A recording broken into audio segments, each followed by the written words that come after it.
Здравствуйте, дорогие друзья! Я вновь приветствую вас у своего камина, и мы продолжаем наши беседы. Итак, я остановилась вчера на том, что предложила вам настроить сообщение по приглашению к себе на страницу в виде приглашения в офис. Правда, говорю, это интересно принимается, наверное, потому что это новая форма подачи своей страницы. Люди охотно откликаются. Ну и сегодня мы с вами продолжим тему социальных сетей. Но будем говорить не о своих страницах. Точнее, и о своих страницах тоже, но и не только именно о наших страницах. Мы сегодня будем говорить о наших друзьях в социальных сетях, о тех, кто к нам приходит. Этот краткий миг знакомства, который может закончиться только мигом, или же наоборот может перерасти в дружбу и партнерство. Я сейчас вам напомню, о чем обязательно обучать во всех проектах. Или практически во всех. Как нас учат. Если вы занимаетесь бизнесом в сети интернет, у вас на вашей стене не должна быть только одна реклама вашего проекта. Когда посетители вашей страницы будут бежать от вас, они стремятся к вам, друзья. Масло масляное не должно быть. Старайтесь как можно разнообразнее выставить вашу информацию. Это может быть все, что угодно, только не ваш бизнес. Я еще раз повторюсь, вы действительно должны стараться быть разнообразным и интересным. И это правильно? А для кого? А для кого вы должны быть интересными? А для ваших друзей, которые придут к вам в офис? Стоп, не стыковка. Давайте вернемся к вчерашней нашей беседе. Мы с вами вчера говорили, что приглашаем людей в офис, и страница – это визитка проекта. По логике вещей так, да? Тогда почему нас упорно заставляют размещать все, что угодно, кроме нужной информации? Кому это выгодно? А выгодно, друзья мои, тем, кто начинает обучать. Им есть что вам продать. Продать информацию, которая нужна для вас. Поэтому давайте сейчас придем еще раз к тому, что ваша страница – это ваш офис. И информация в вашем офисе должна быть деловой и касаться именно того дела, которому вы служите.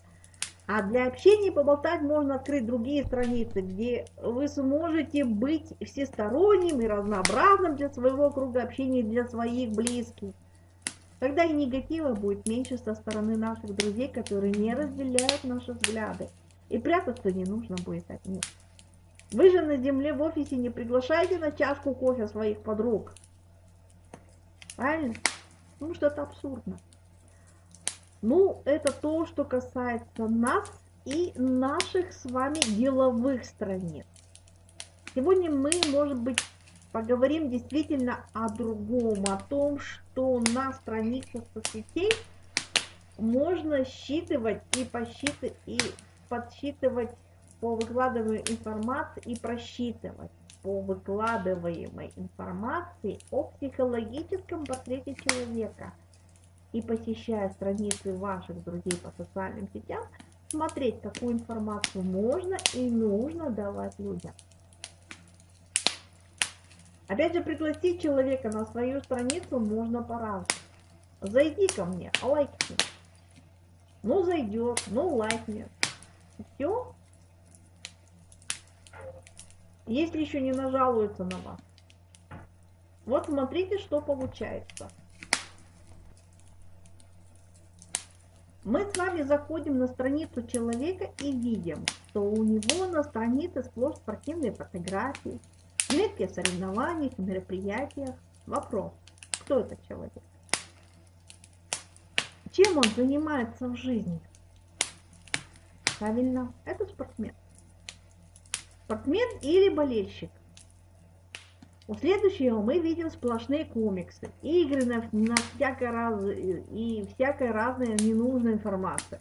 И мы понимаем, что этот человек просто живет, как обыкновенный человек, которых на планете 80%. Живет по принципу дом, работа, пиво, развлечения. Живет ни о чем не заботясь, ничего в этой жизни менять не хочет.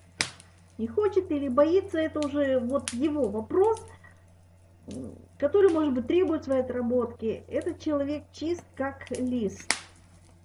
На чистый лист действительно можно написать нужную информацию. То есть с этим человеком можно и поработать. Но, конечно, особо не надеюсь, что мы сможем его разбудить. И тут уже самим нам надо решать, стоит на него тратить время, или можно пригласить его просто лайкнуть. Может зацепить, может нет. Но не зацикливаться и не останавливаться на нем. Лайкнет хорошо, если ему понравится, можно тогда, как говорится, и дать ему информацию. Но, в принципе, можно этого человека оставить в покое. Пусть он живет в своем мире. Не трогайте, не надо. А вот зайдя на страницу другого человека, мы видим интересный статус. Далее его на стене мелькают высказывания мудрых людей. У него есть собственное мнение на ту или иную тему. И при этом он не работает ни в одном проекте. Но он не сотрясает воздух по поводу низких зарплат и высоких цен. Почему? Потому что умный человек всегда знает, что нет высоких цен, есть маленькие доходы. И это, в общем-то, только в своих руках. Вот с таким человеком уже можно попробовать работать. Зайдя к нему на страницу, изучив его фотографии, пристрастия, музыку и, в общем-то, все темы его сообщений, выявляем наиболее яркие и весомые сообщения, о которых, в общем-то, можно зацепиться и можно поговорить. И тогда уже переходить к диалогу с этим человеком и начинать наше действие. Что сначала нужно делать? Сначала, конечно, нужно поздороваться с человеком. Сделать ему комплимент по поводу его страницы или какой-либо заметки. Но еще раз оговорю, если мы у человека не видим ни одного сообщения о работе в проекте, потому что здесь уже пойдет совершенно другая тема. И ждем его ответа. И вот в этот самый момент мы как раз просим открыть дверь к себе.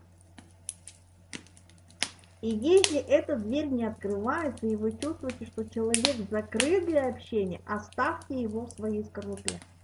У вас впереди много друзей, открытых для общения, которые ждут вашу информацию, которым нужна ваша информация.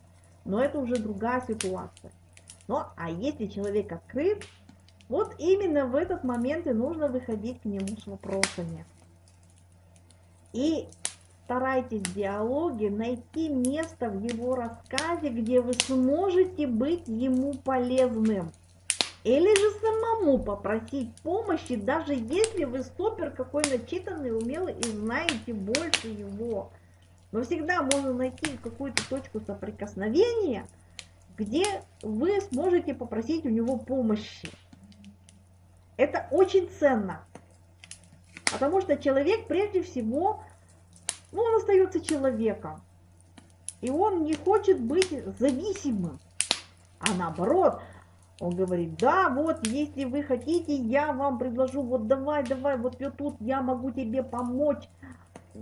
И вы с удовольствием идите на этот шаг. Идите на этот шаг, не пожалейте на это время. Потому что вы именно так вы сможете выявить его потребности и ценности. И уже приняв решение, стоит ли человеку делать предложение. И если да, мы уже потом будем знать, какое предложение ему сделать. В первую очередь, конечно, мы выявляем, на каком языке с ним нам говорить.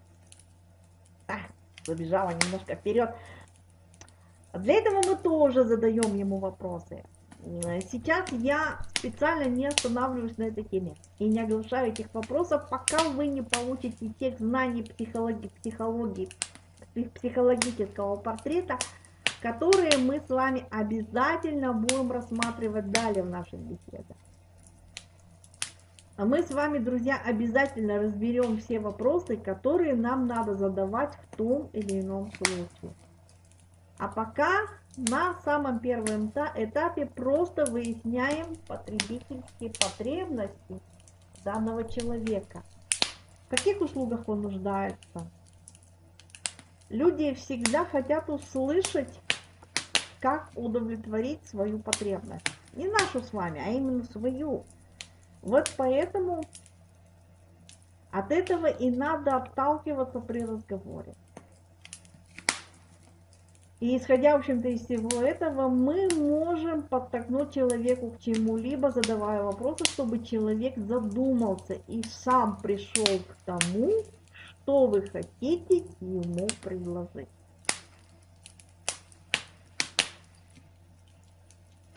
Мудрено сказано, но это правильно. И это правда, и этому можно научиться. А сейчас, друзья мои, я вам дам информацию к размышлению. Вот отвечая на вопросы людей, всегда трижды проговаривайте одну и ту же информацию. Любым способом. Сразу ли, потом ли, как-то проговаривая один раз сказал, потом несколько слов своих, потом еще раз. Трижды проговаривайте одну и ту же информацию. Для чего? Вот когда человек 3 раза слышит информацию, именно в этот момент они начинают по-настоящему понимать, для чего им это важно. Мы научимся с вами применять этот навык активно через постоянное применение. И помните, что только практика даст вам результат. Можно, в принципе, уже сейчас начинать набивать себе шишки, вырабатывать этот самый навык приглашения. В общем-то, без этого не обойтись. Честно скажу, представьте себе, что это игра. Вот у каждой игры есть свои правила и условия. Правила я вам рассказала. Теперь попробуйте услышанные правила применить на практике. Так вы выработаете у себя свой личный уникальный навык. Конечно, вы можете сначала пройти полный курс по знанию, умению приглашать. Даже давайте назовем это не умение приглашать, а умение общаться с людьми в социальной сети. А потом в полной боевой готовности приступить к приглашению в проект. Но надо понимать, что углубляясь только в теорию и не переходя к практике, мы не получим результат. Навык приходит только с практикой, а знания дадут результат только тогда, когда они применяются на деле. И еще обратите внимание, вы можете сделать предложение только после того, как он сам вас об этом попросит, не ранее. Но тогда, когда он уже сам попросит, пригласите его на вебинар или самому дайте более исчерпывающую информацию о проекте. В противном случае вы лишитесь того преимущественного нейтралитета, который сами и предложили ему. Для вас он пока посторонний и интересный для вас человек. Поддерживайте с ним диалоги, переписывайтесь, просите у него совета, получайте советы, рецепты. Одним словом, ведите с ним диалог, подружитесь с ним. В общем-то, все, о чем я говорю, это подружиться с человеком.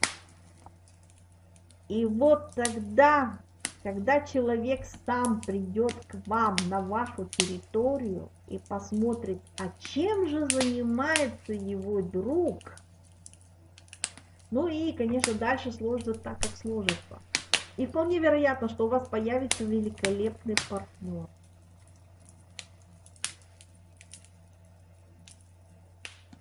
Вот, да, конечно, то, о чем я сейчас вам рассказала, да, это тот самый идеальный случай, который бывает очень редко. В основном все наши попытки встречают стену, барьер, но мы с вами не останавливаемся и идем дальше.